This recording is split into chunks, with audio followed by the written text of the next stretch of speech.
Good morning, students. So let's start today's class with chapter number 7, handling pollution disasters. Students, in previous class we discussed a way to reduce pollution, air pollution and water pollution. And today we will discuss about next two pollution, soil pollution and noise pollution. How can we reduce these pollution? Okay, so let's start our class. So first is soil pollution and how to reduce. Soil pollution को हम कैसे reduce कर सकते हैं. What is soil pollution? मैंने बताया था आपको soil pollution क्या होता है. When garbage or wastage or chemical substance added to the soil is cause soil pollution. कि कोई भी केमिकल सब्सटेंस अगर सॉइल में मिक्स हो जाता है या गार्बेज जो भी सॉइल को हार्म पहुंचाने वाले जितने भी सब्सटेंस है अगर वो सॉइल में ऐड हो जाए तो वो किसका कारण बनता है? सॉइल पॉल्यूशन का. So how can be reduce this pollution? Soil pollution and noise pollution. So look at the board. How to reduce soil pollution. First step is People should follow the 3Rs. हमें 3Rs formula को follow करना चाहिए. 3Rs formula. What is 3Rs formula? First R is reduce waste. Reduce waste it means waste को कम करना, कम से कम चीज़ों का वेस्ट करना. जो भी गार्बेज है उसे इधर उधर ना फेंकना. इट मीन्स अगर हम चीज़ों को वेस्ट नहीं करेंगे, उनका वेस्ट कम कर देंगे तो भी सॉइल पॉल्यूशन कम हो सकता है. Okay. Next R is reuse goods. Goods को, चीज़ों को रीयूज़ करना. इट मीन्स जो चीज़ें एक बार यूज़ करने के बाद दोबारा यूज आ जाती हैं तो उन्हें वापस यूज़ करना जब तक वो ख़राब ना हो जाए. बट ये नहीं कि वन टाइम यूज़ किया एंड उसे थ्रो कर दिया. सो जो गुड्स, जो चीज़ें हम जो थिंग्स को रीयूज़ कर सकते हैं उन्हें रीयूज़ करना, वापस से यूज़ करना. Okay.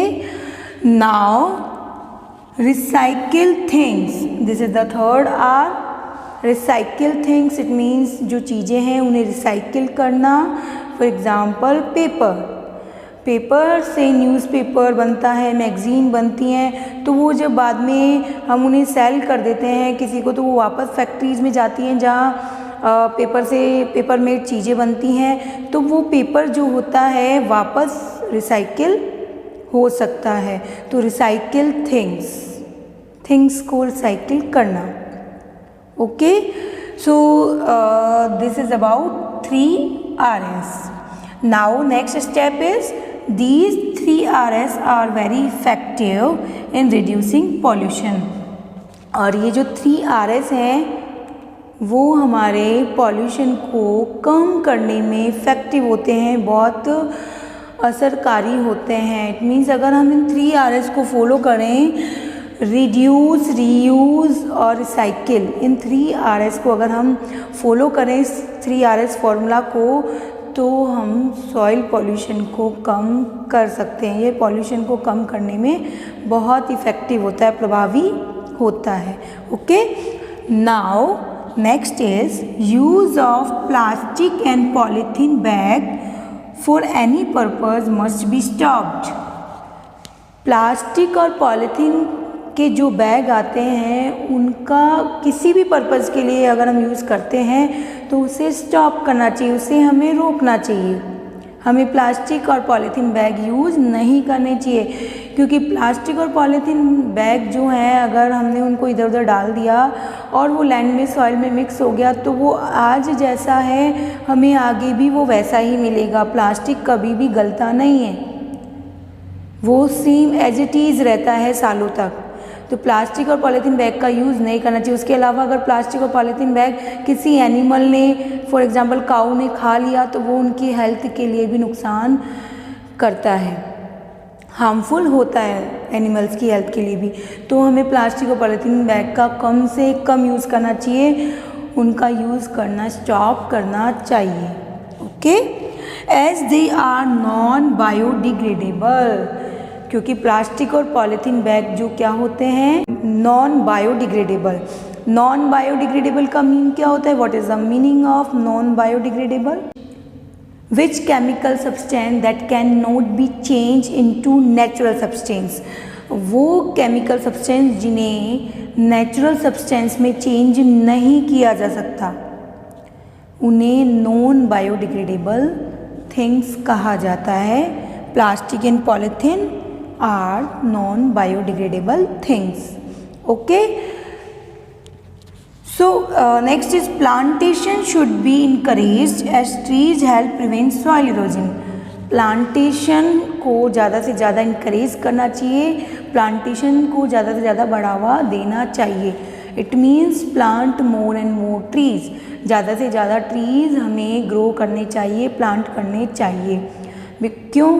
Because they can prevent soil erosion, ये सॉइल इरोजन को प्रिवेंट कर सकते हैं, रोक सकते हैं, मिट्टी के कटाव को, सॉइल को इधर से उधर जाने में रोक सकते हैं, सॉइल को होल्ड कर सकते हैं। Okay, now last step that we have to follow, deforestation should be stopped. Deforestation stop किया जाना चाहिए। डिफॉरेस्टेशन मीन्स वृक्षों की कटाई, पेड़ों की कटाई, ट्रीज़ को कट करना हमें रोकना चाहिए, डिफॉरेस्टेशन को स्टॉप करना चाहिए। हमें देखना चाहिए कि कहीं ज़्यादा ट्रीज़ कट तो नहीं हो रहे हैं, इसीलिए हमें डिफॉरेस्टेशन को तो कम करना चाहिए और एफॉरेस्टेशन को बढ़ावा देना चाहिए, उसे इंकरेज करना चाहिए। इट मीन्स ज़्यादा से ज़्यादा प्लांट्स ग्रो करने चाहिए। Okay students, so I hope you all understand about the way to reduce soil pollution. Now come on next, ways to reduce noise pollution. What is noise pollution? मैंने बताया था आपको noise pollution क्या है। Noise is a unpleasant sound that distract us. Noise क्या है? एक unpleasant sound है जो हमें distract करता है, disturb करता है, हमारे mind को भटकाता है, जो हमें अच्छा नहीं लगता है, हमें इरिटेट करता है, ऐसा साउंड वो नॉइज़ पॉल्यूशन होता है। Okay, so what are the ways to reduce noise pollution? So first is, in factories and industries sound proof room should be built for noisy machines. Factory और industries में, कारखानों में और factories जो होती हैं जहाँ गुड्स बनाए जाते हैं, वहाँ साउंड प्रूफ रूम्स बनाए जाने चाहिए। साउंड प्रूफ रूम्स मीन्स जहाँ आवाज़ नहीं जाती हो बिल्कुल भी, किसकी? मशीन्स की। तो साउंड प्रूफ रूम्स बनाए जाने चाहिए नॉइजी मशीन्स के लिए, कि जो सबसे ज़्यादा नॉइज़ करने वाली मशीन्स हैं उनको साउंड प्रूफ रूम्स में रखा जाना चाहिए, जिससे आसपास नॉइज़ पॉल्यूशन ना हो।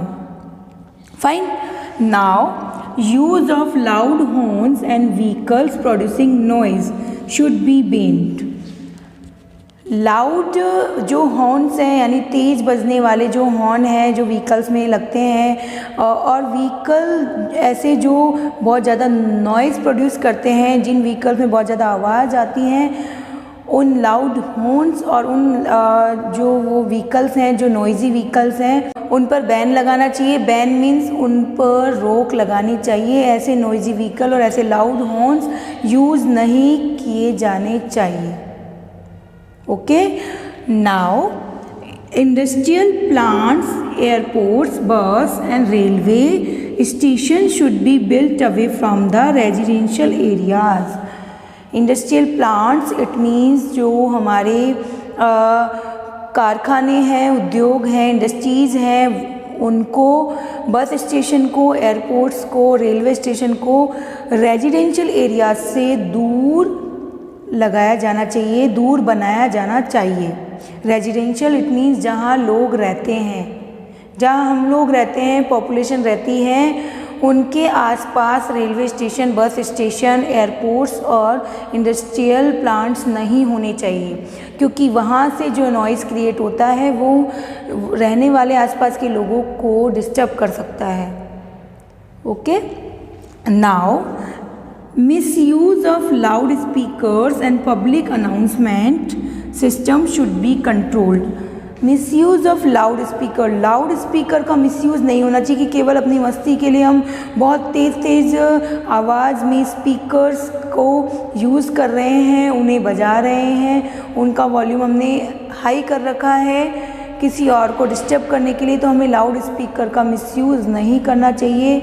और अनाउंसमेंट जो होते हैं, पब्लिक अनाउंसमेंट, जो गवर्नमेंट्स की जो भी रैली निकलती है, गवर्नमेंट्स के जो अनाउंसमेंट होते हैं, स्पीकर पे पब्लिक अनाउंसमेंट होते हैं, ये सब भी स्टॉप किए जाने चाहिए।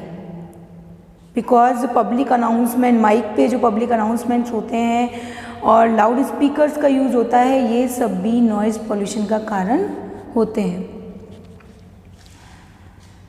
We should not play loud music, हमें लाउड म्यूज़िक प्ले नहीं करना चाहिए, तेज़ आवाज़ में म्यूज़िक नहीं चलाना चाहिए। लाउड जो वॉल्यूम होता है उसमें हमें सॉन्ग प्ले नहीं करने चाहिए, किसी भी तरह का म्यूज़िक हमें लाउड वॉल्यूम में नहीं चलाना चाहिए, क्योंकि जो लाउड नॉइज़ होता है, तेज़ जो आवाज़ होती है, वो बड़ों के लिए और बहुत छोटे बच्चों के लिए हार्मफुल होती है, उनके ईयर्स को प्रॉब्लम हो सकती है, उन्हें सुनने में दिक्कत हो सकती है। डू यू नो हमारे ईयर्स के लिए कितना वॉल्यूम अच्छा होता है और कितने वॉल्यूम से ज़्यादा आवाज़ नहीं होनी चाहिए? 85 डेसिबल से ज़्यादा नॉइज़ नहीं होना चाहिए, ज़्यादा आवाज़ हमारे ईयर्स को सुटेबल नहीं होती है। ओके, सो अगर 85 डेसिबल से ज़्यादा आवाज़ हम सुन रहे हैं या हमारे कानों को सुनने को मिल रही है, ईयर्स को, then we have to face hear problem, then तो हमें हीयर प्रॉब्लम्स फेस करनी पड़ेगी। अगर हम इस आवाज़ से तेज़ कोई भी नॉइज़ सुनेंगे या कोई भी नॉइज़ हमें मिल रहा है, हमारे कान के पर्दे भी फट सकते हैं, इट मीन्स हम बहरे भी हो सकते हैं। So don't use loud speakers, loud noise. Okay, I hope you all understand about the way to reduce noise pollution and way to reduce soil pollution. Okay, and you have to read this topic from your book also. Thank you. Have a nice day.